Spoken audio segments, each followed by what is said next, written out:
Ilocandia! Welcome back to another episode of What's Cooking with me, Chef Sam, and for seasons like this, today it's rainy season, so I best suggest we should do a soup today kasi pag mga tag-ulan, malamig ang panahon, so kailangan natin i-warm ang ating mga sarili. So let's start with our potato.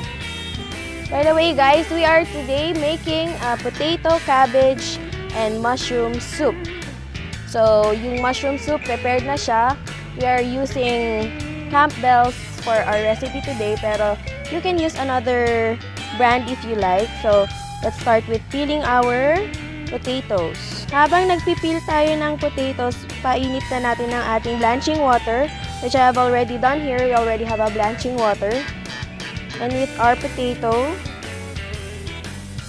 i-dice lang natin siya konti.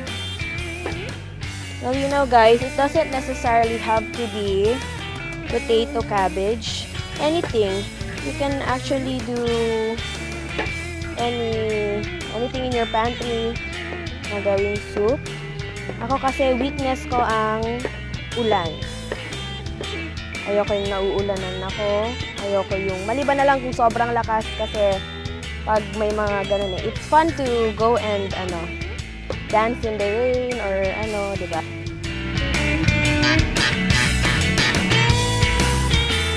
Tapos we have here a strainer. Lalagay lang natin yung ating potatoes dito. With this kind of cuts, usually it takes around 1 minute to blanch. Kasi after we blanch this, isi-simmer pa natin siya later sa ating mushroom soup. While this is blanching, I'm gonna chop up some onions.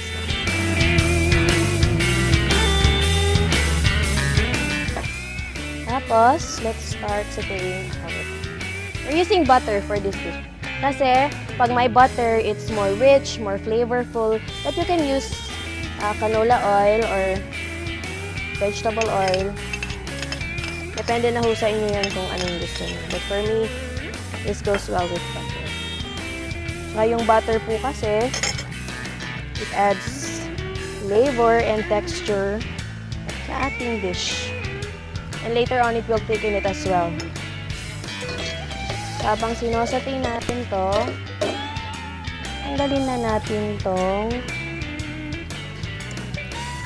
ating potatoes. We don't wanna over-blanch our potato. Usually guys, when you blanch, you soak it in cold water para ma-retain yung kanyang color. Pero kasi, this one naman, ihalo natin sa soup later. And now we're gonna chop up some onions, garlic as well.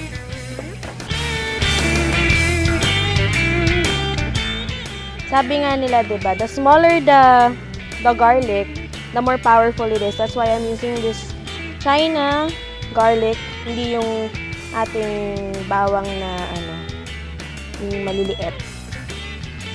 It's too powerful for this dish. Let's put it on now onto medium heat. At habang ito ay ating sinuswet, cut na natin ang ating cabbage.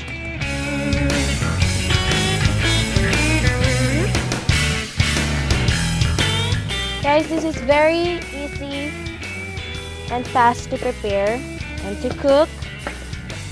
Kasi yung ating mushroom soup ay prepared na. So I think this one is okay na. Ayan. Let's add our prepared mushroom soup. Lower down the heat.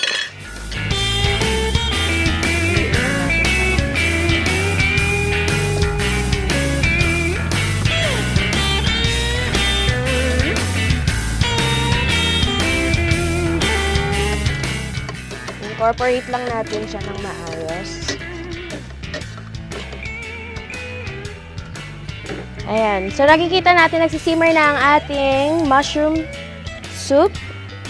Dagdagan na lang natin siya ng konting cream. So, guys, just keep on stirring, no? Tapos, i-add na natin ang ating blanched potatoes. Masarap to with toasted bread or kahit pandesal. Bigyan natin ng black pepper. Kasi it's boiling like this, it's simmering. We're gonna add now our cabbage. If you don't want your soup to be thick, pwede rin nyo namang i-adjust ng water. Pero tandaan, pag habang nag-a-adjust kayo, you have to adjust your seasoning too. Pag nag-add kayo ng water, you make sure na dagdagan nyo rin ng salt o kaya pepper to para hindi mawala yung flavor niya dapat.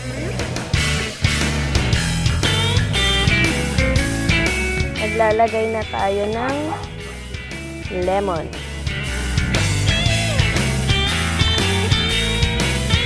Guys, lemon, usually you store this in refrigerators, no? Don't. Kasi pag ni-store mo to sa fridge, nawawala yung juice niya. Nagsisink in, nagiging dry. So, if gusto niya ng juicing lemon, don't store it in refrigerators. So, magka-cut lang tayo and para may konting contrast na naman sa ating dish. So,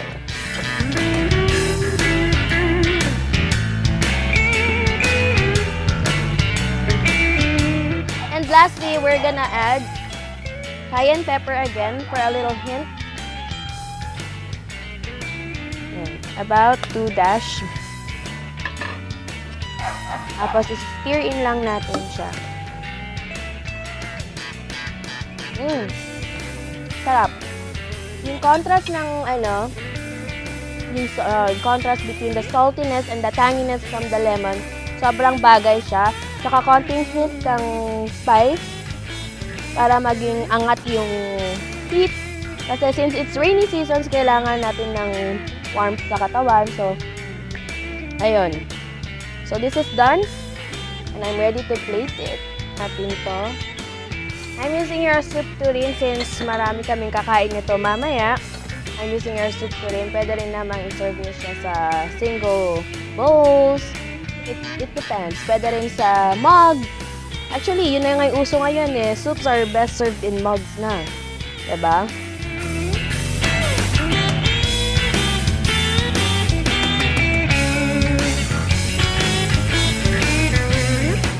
Gusto ko kasi yung mga chunky soups like this. Ayoko yung sobrang watery, kumbaga. And for our final presentation, para naman alam ng tao kung ano yung mga linagay natin, since nakikita naman na dyan ang ating potatoes and cabbage, garnish lang natin siya ng slices of lemon. Lagyan natin siya ng lemon, some black pepper, and of course, our cayenne pepper. Para hindi naman masyadong plain ang ating dish. So guys, another recipe done. This is our potato cabbage mushroom soup.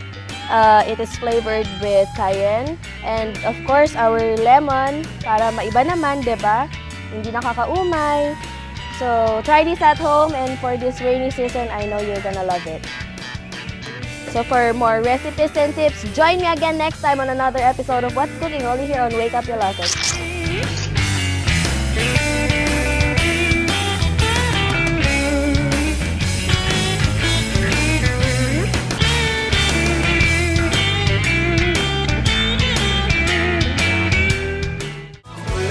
Let's dive in.